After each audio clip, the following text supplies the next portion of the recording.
A gente abre a edição de hoje falando da Operação Alcateia, porque nós seguimos acompanhando o julgamento dos policiais militares acusados de participarem de uma série de mortes em julho de 2015 aqui em Manaus, no episódio conhecido aí como Fim de Semana Sangrento, onde 35 pessoas foram assassinadas. Sobre esse assunto, a gente conversa agora ao vivo com a repórter Priscila Mello. Oi, Priscila, boa noite para você. O julgamento começou de manhã, ainda está acontecendo, né? Boa noite.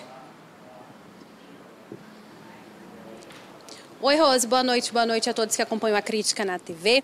É verdade, começou logo cedo na manhã dessa terça-feira. A expectativa é que termine daqui a pouco, por volta de 8 horas aqui no Fórum Enoque Reis. Só para a gente entender, foi montado um forte esquema de segurança para iniciar na realidade esse julgamento. Para a gente entender, são 3 réus que são os policiais militares Bruno Cesani Pereira, Dorval Júnior Carneiro de Matos e Clebert Cruz de Oliveira. Eles são acusados pela tentativa de homicídio de Carla Dídia de Souza e dos homicídios de Fabrício de Oliveira Cavalcante e Anderson Salles Soares. Todos esses crimes aconteceram ainda em 2015. Logo no início da sessão, na manhã dessa terça-feira, a defesa solicitou ao juiz Mauro Antoni que fosse desmembrado o homicídio de Anderson Salles. Então, a partir daí, esses 3 réus começaram a ser julgados apenas pela tentativa de homicídio da Carla Dídia e também pelo homicídio de Fabrício. Por volta, a gente vai falar um pouquinho agora o que aconteceu durante a manhã e também durante a tarde. A vítima da tentativa de homicídio, a Carla Dídia, ela não compareceu ao julgamento. Por volta de 10h15, o juiz precisou ouvir um áudio como forma de depoimento dessa vítima, que durou cerca de 40 minutos. Já no início da tarde, por volta de meio-dia, começou o interrogatório da primeira testemunha em plenário, que foi o delegado Almada Costa, que acompanhou essas investigações. Como a gente já vem dizendo, é um longo julgamento, são 22 réus, 35 vítimas, são vários processos. E a gente tem uma entrevista do juiz Mauro Antoni, que ele explica melhor como que foi dividido esse julgamento e a gente vai acompanhar agora. No processo todo são 22 réus. E como o processo era muito grande, muito longo, a gente decidiu desmembrar os processos, né? Então, esse processo vão ter mais ainda uns 5 ou 6 júris, porque ficava impossível a gente instruir o processo com todos os réus num dia só. São várias vítimas e vários réus, então por isso que a gente dividiu em núcleo, né? Então, por exemplo, hoje vai ser julgado o núcleo 1, que eram 5 acusados. Desses 5, 3 foram para júri e 2 foram pronunciados. Eu revoguei a prisão e todos vão responder o júri soltos. Dá para voltar. Olha só para a gente relembrar, essa Operação Alcateia foi em 2015. O objetivo foi prender um grupo suspeito de policiais militares que estaria cometendo extermínio aqui na capital. O principal motivo desses homicídios seria para vingar a morte do PM Afonso Camacho Dias, que foi assassinado também em 2015 no bairro Educandos, na zona sul de Manaus. Então, esse julgamento iniciou hoje, como nós falamos aqui agora, Rose, deve se encaminhar aí durante a semana, como afirmou o juiz Mauro Antoni, e é bem longo, como a gente disse, a expectativa era que termine aqui por volta de 8 horas e retome amanhã por volta de 9 horas da manhã. Eu volto com você, Rose.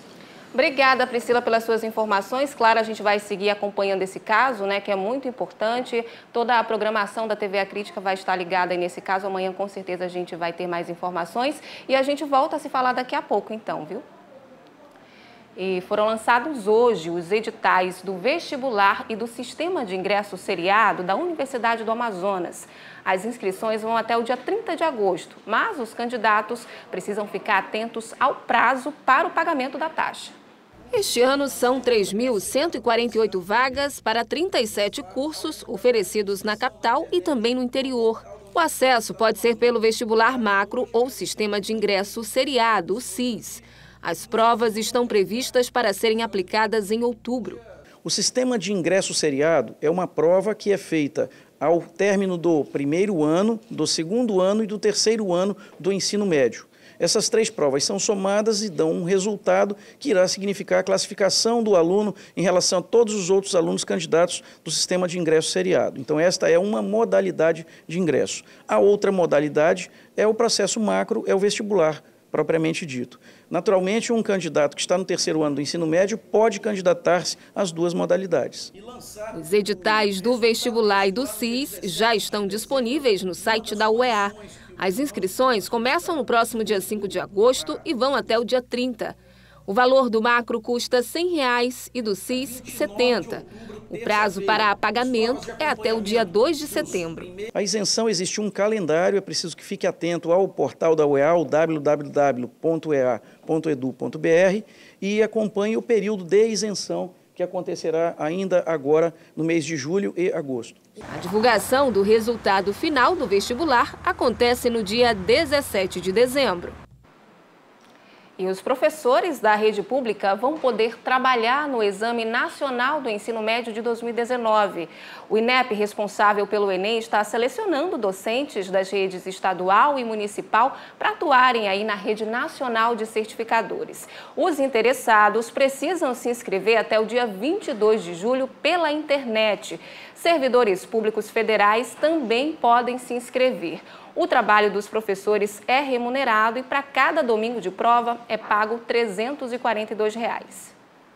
E você vai ver agora o resumo de notícias.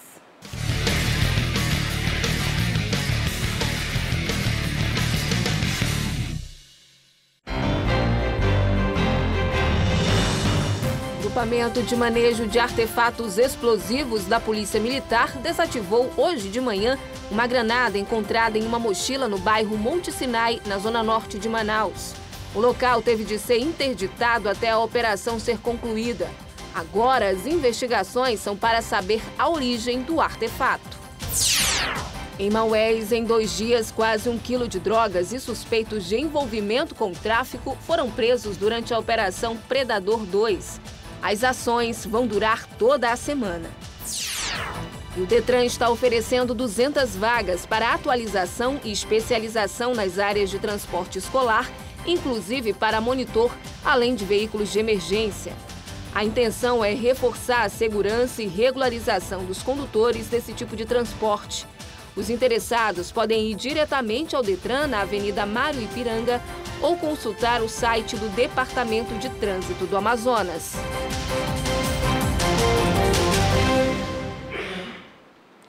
O Programa Estadual de Proteção e Orientação do Consumidor, o Procon Amazonas, começou hoje uma nova etapa de fiscalização nos postos de combustíveis. O objetivo foi verificar se está sendo aplicada a redução anunciada ontem pela Petrobras nos preços da gasolina e do diesel. Em 6 postos fiscalizados foi verificado que o preço permaneceu o mesmo, praticado há quase um mês. Os donos dos postos foram autuados e vão ter de dar explicações. De acordo com o Procon Amazonas, a fiscalização vai durar toda a semana. Só para a gente lembrar, no último domingo foi protocolada no Tribunal de Justiça do Amazonas uma ação civil pública de vários órgãos por dano moral contra o Sindicato de Comércio Varejista de Derivados de Petróleo, 6 distribuidoras e 195 postos. A Justiça Federal determinou que o município de Boca do Acre regularize em 30 dias o portal da transparência do município de acordo com a Lei de Acesso à Informação. Essa exigência surgiu a partir de uma denúncia do Ministério Público Federal que verificou aí o descumprimento das leis em inquérito civil. É que já houve uma tentativa extrajudicial de solucionar as irregularidades, mas o município não fez as correções devidas dentro do prazo estabelecido. Agora, se não for atendida essa determinação, o prefeito pode ser multado em R$10 mil por dia de atraso. O Ministério Público do Amazonas instaurou um inquérito civil para garantir o ressarcimento de mais de R$6,5 milhões aos cofres de Manicoré, no interior do Amazonas. Segundo o Ministério Público, o valor é decorrente de saques em espécies efetuados nas contas bancárias do município por agentes públicos e pessoas físicas e jurídicas nos anos de 2008 e 2011. A investigação teve início na Polícia Federal, que apura crimes de responsabilidade praticados por mais de 30 pessoas lá no município. Mudando de assunto, a partir de setembro deste ano deve entrar em vigor o cadastro positivo. As novas regras devem aumentar o crédito de muita gente e diminuir os juros bancários. A expectativa do governo federal é que a medida gere um impacto de mais de R$1 trilhão em uma década e movimente vários setores importantes para a economia do país, como os de habitação e também de automóveis. O cadastro positivo é uma alternativa que as empresas terão de avaliar o comportamento financeiro do consumidor. Ou seja, é possível saber as contas em atraso, mas também as que estão em dia, ao contrário do cadastro negativo, quando é possível verificar apenas as dívidas atrasadas sem levar em conta os imprevistos do pagante. Vai ser uma revolução para todos os consumidores do Brasil. Principalmente quando você vai ter aí no seu cadastro positivo toda a sua vida, como você paga, se atrasou, se já foi inadimplente, como voltou. E por causa disso que o sistema SPC vai ficar sabendo, estamos recebendo do Banco Central, você vai poder muitas das vezes receber juros menores, facilidade de comprar um automóvel com a situação de juros, chegar numa loja e ter mais crédito para comprar, ter lojas que vai te oferecer juros menores para que exatamente você possa comprar com facilidade, esticar um pouco mais a sua forma de pagamento, porque ele sabe que realmente você é uma boa pagadora e não paga atrasado. Este economista diz que, dessa forma, muitas pessoas terão mais oportunidade de crédito. Ele faz uma reinserção de uma série de consumidores que deixavam de ter oportunidade de crédito e que tinham, inclusive, os seus juros aumentados dentro do mercado de créditos, em função de pequenos pagamentos, de pequenas falhas que ele tinha cometido no pagamento. Então, isso a nível de crédito, ele faz com que os bancos, inclusive, possam baixar o nível dos juros em função de ver que o risco não é tão grande quanto mostra o cadastro negativo. Pelo menos 23 milhões de brasileiros que estão fora do mercado de crédito devem ser beneficiados. Além do consumidor, o cadastro positivo também deve ajudar a melhorar a economia do país. A economia brasileira hoje ela é bem mais complexa, ela precisa ser atacada do ponto de vista estrutural, precisa haver um retorno da produção, mas é lógico que do ponto de vista do crédito, do ponto de vista do acesso ao crédito, com certeza absoluta é um passo altamente importante. As lojas vendem mais, se emprega mais gente e o cadastro vem exatamente colocar alguns milhões que estão hoje entesourados porque não sabe se a pessoa tem crédito ou não, para que as pessoas possam comprar, e não só pessoas, como as empresas possam comprar melhor, com menos juros, porque sabem que se embute a inadimplência. Mas como você sabe que está com segurança que não vai ter inadimplência naquelas pessoas, o valor é menor dos juros e de todas as taxas. A medida precisa ainda passar pela sanção do governo federal e deve entrar em vigor no dia 15 de setembro. As micro e pequenas empresas excluídas do Simples Nacional têm até a próxima segunda-feira, dia 15, para requerer o retorno ao sistema. O prazo vale para as empresas excluídas em 1º de janeiro de 2018 e que não tenham cometido aí nenhuma das vedações previstas na Lei Complementar número 123. O retorno pode ser solicitado por formulário na página do programa da internet. O requerimento deve ter a assinatura do contribuinte ou um representante legal. O Simples Nacional é o sistema tributário diferenciado e reúne aí em um único documento de arrecadação os principais tributos federais, estaduais, municipais e também previdenciários. E você vai ver a seguir, governos federal e estadual querem acelerar a pavimentação da BR-319.